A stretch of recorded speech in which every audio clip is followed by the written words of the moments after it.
Sixth episode की शुरुआत काफी अजीब तरीके से हुई है, क्योंकि इस बार बैटमैन का सामना किसी इंसान या फिर मुजरिम से नहीं बल्कि गोस्ट से है, जिसका नाम जेम्स क्रेडॉक है और सभी लोग उसे जेंटलमैन गोस्ट कहते हैं। साथ ही उसकी हिस्ट्री से हमें पता चलता है कि जिम एक वेल्दी फैमिली से बिलोंग करता था, जो कभी गौतम सिटी में रहा करती थी और साथ ही उन्होंने ही गौतम सिटी को ढूंढा था और वो लोग पहले ऐसे शख्स थे जो गौतम सिटी में बसे हुए थे। पर अनफॉर्चुनेटली गैम्बलिंग के चलते उनकी फैमिली ने अपने सारे पैसे खो दिए, यानी कि जुए में हार गए, जिस वजह से उन लोगों के पास सिर्फ बचा उनका हेरिटेज हिल, यानी कि उनका घर। और जैसे ही अमेरिका ने बिल ऑफ राइट्स को इंट्रोड्यूस किया तो जिम उसकी बगावत पर उतर आया, क्योंकि उसके अकॉर्डिंग नोबिलिटी उसका बर्थ राइट है, ना कि कॉमन लोगों का, जिस कारण उसने कॉमन लोगों के खिलाफ एक वॉर छेड़ दी। साथ ही वो बेचारे गरीब लोगों को लूटना शुरू कर चुका था, जिस वजह से अथॉरिटी उसके पीछे लग गई। और जैसे ही उन लोगों ने उसे पकड़ लिया, जिसे वो सभी क्रिकेट रॉबिन हुड भी कहते थे, तो उन लोगों ने उसे टाउन के बीचों बीच फांसी की सजा सुना दी। और अब करंट टाइमलाइन में जेम्स वापस लौट आया है गौतम सिटी में, क्योंकि रसेल क्रेडॉक ने, यानी कि उसके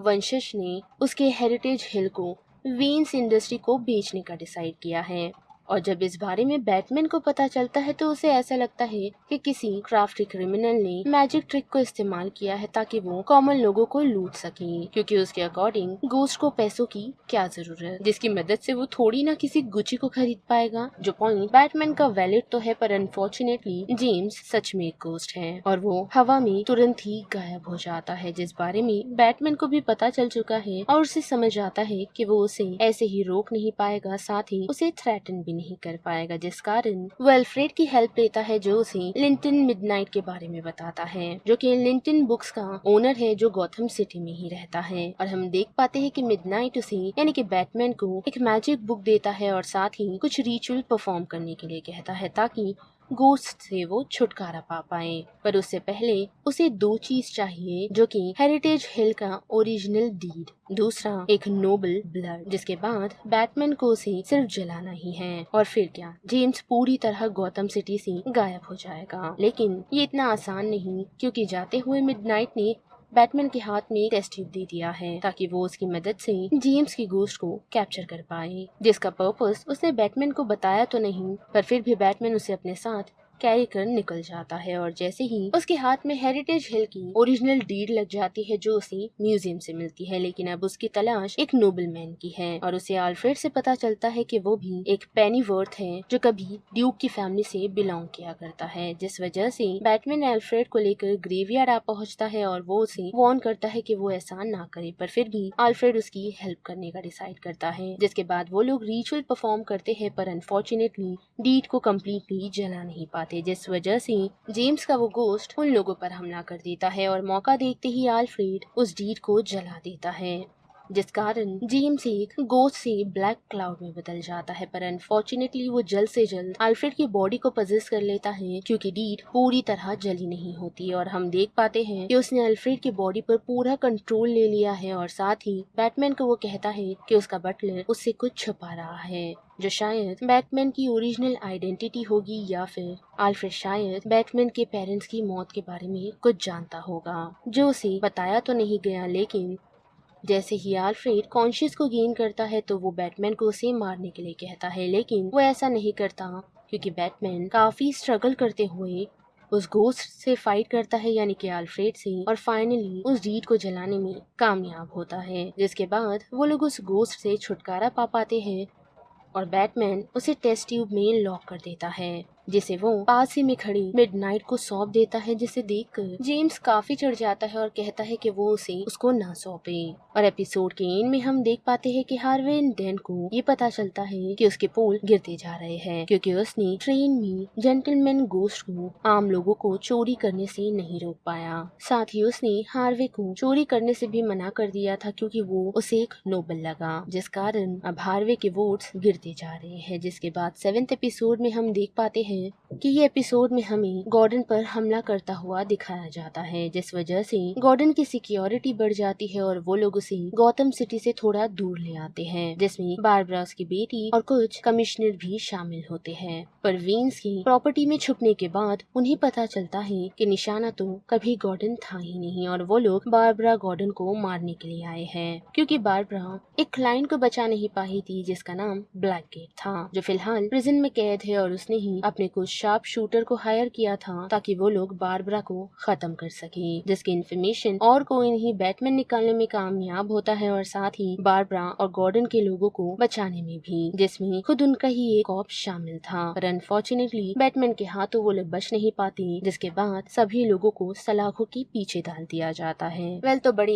एपिसोड की तरफ जो कि एक कार्निवल की है और हमें प्रीवियस एपिसोड में दिखाया गया था कि हार्वी डेंट ने रॉबर्ट थॉर्न से हाथ मिला लिया है ताकि वो अपने इलेक्शन कैंपेन के लिए कुछ पैसे कमा सके, क्योंकि जो लोग उसे पहले सपोर्ट कर रहे थे उन लोगों ने उसे सपोर्ट करने से मना कर दिया, जिस वजह से ही उसे रॉबर्ट थॉर्न की हेल्प लेनी पड़ी। तो अब जबकि उसने एक कार्निवल चलाया हुआ है गॉथम सिटी में, तो वहाँ वो कुछ ऑर्फन किड्स को भी इनवाइट करता है, जहाँ हमें एक यंग लड़की नटेलिया से इंट्रोड्यूस करवाया जाता है, जिसके पास कुछ ऐसी पावर है कि वो इंसानों के पावर को खुद में एब्जॉर्ब कर सकती है ताकि वो स्ट्रॉन्ग हो सके, जिसके पावर को उसका भाई इस्तेमाल करता है ताकि वो कार्निवल शो में पैसे कमा सके। पर नटेलिया ह्यूमन पावर की यानी कि ह्यूमन एनर्जी से इतनी एडिक्ट हो गई है कि वो बच्चों पर अटैक करना शुरू कर देती है, वो भी कार्निवल में ही। और जब एंटोन उसे रोकने की कोशिश करता है तो वो उसे पुश कर देती है, जिस कारण एंटोन की मौत हो जाती है। लेकिन मरने से पहले उसकी मुलाकात बैटमैन से होती है, जो उसे बताता है कि उसकी बहन बुरी नहीं है, साथ ही वो रास्ता भटक चुकी है जिसे समझाने की देर है, लेकिन उसी के साथ उसे रात से पहले वो घर ले आए, वरना सूरज उगते ही वो एशेश में कन्वर्ट हो जाएगी। यानी कि बैटमैन के पास सनराइज तक समय है कि वो नटेलिया को रोक सके और एल्स सनरेज के कारण उसकी मौत हो जाएगी। जिसके बाद बैटमैन उसकी तलाश में निकलता है और हम देख पाते हैं कि अपने भाई पर अटैक करने के बाद नटेलिया बाकी बच्चों पर कार्निवल में अटैक करने के लिए पहुंच चुकी है, जिसका सामना फाइनली बैटमैन से होता है, जो उसे रोक तो नहीं पाता, लेकिन जैसे ही वो उसे बताता है कि नटेलिया ने अपने भाई को मार दिया, जिससे वो पूरी तरह टूट जाती है और बताती है कि उसका ये इंटेंशन नहीं था। साथ ही उस कारण वो खुद की जान लेने का भी डिसीजन लेती है, पर बैटमैन ऐसा नहीं करता और उसे सनरेज से प्रोटेक्ट कर लेता है। साथ ही उसे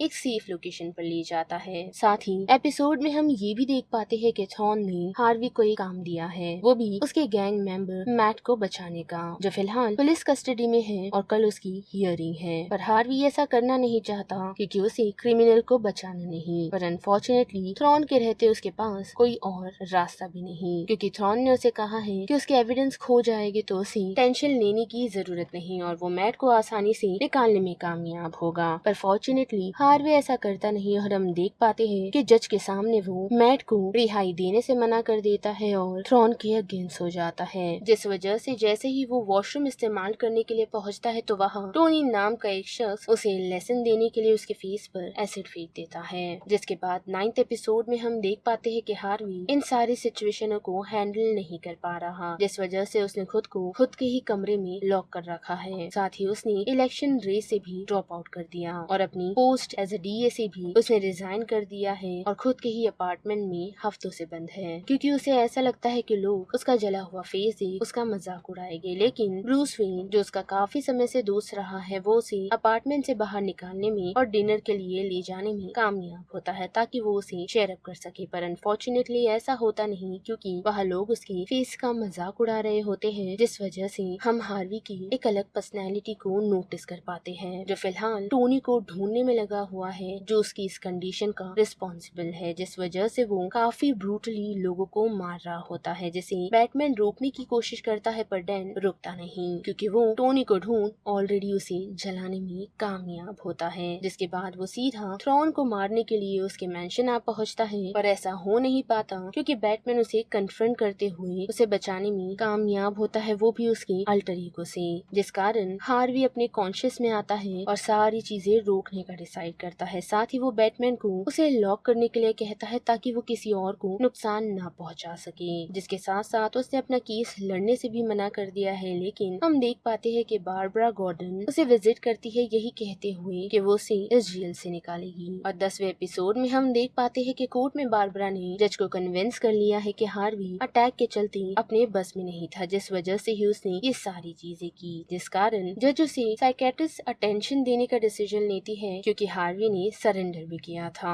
और उस वजह से भी उसे ये फायदा हुआ है, जिस कारण उसे आर्खम असाइलम में एक स्पेशल केयर में रखा जाता है, जहाँ बारबरा उसे मिलने के लिए पहुँचती है और उसे बताती है कि वो जल्द से जल्द हार्वी के लिए एक प्राइवेट हॉस्पिटल का इंतजाम करेगी, ताकि वो खुद के ही डीमन से खुद को बचा पाए। पर उसके लिए उसे अपनी सारी डीलों को कट करना होगा, यानी कि उसे गवर्नमेंट का विटनेस बनना होगा रूबर्ट थॉर्न के खिलाफ वो सारी गवाही दे सके। पर डैन उससे मना कर देता है, लेकिन कुछ समय बाद अग्री कर जाता है, जिस वजह से हार्वी को कोर्ट में प्रेजेंट करने के लिए जब सभी लोग ले जाने का डिसाइड करते हैं, तो थ्रॉन के लोग उस पर हमला कर देते हैं, जो पुलिस में ही थे, जो और कोई नहीं बल्कि फ्लैश और बुलक होते हैं, जो स्टार्ट से ही थ्रॉन के पैसों पर पल रहे थे। और उन लोगों ने हार्वी को अगवा कर थ्रॉन के लोगों को सौंपने का डिसीजन लिया। पर हार्वी वहाँ से भागने में कामयाब होता है, जहाँ बारबरा उसकी हेल्प करती है, जिसने जल्द से जल्द अपने फादर और बैटमैन को बुला लिया था, ताकि उनकी मदद से वो हार्वी को बचा सके और साथ ही थ्रॉन के लोगों से भी। और डॉकयार्ड पर उसने उन सभी को बुलाया था, जहाँ थ्रॉन के लोगों ने बारबरा की कार को फॉलो करते हुए उसके पीछे आ पहुँचे थे। साथ ही उन लोगों ने उस पर अटैक भी कर दिया, और जब बारबरा को फ्लैश शूट ही करने वाला होता है, तो हार्वी उसे बचाते हुए खुद को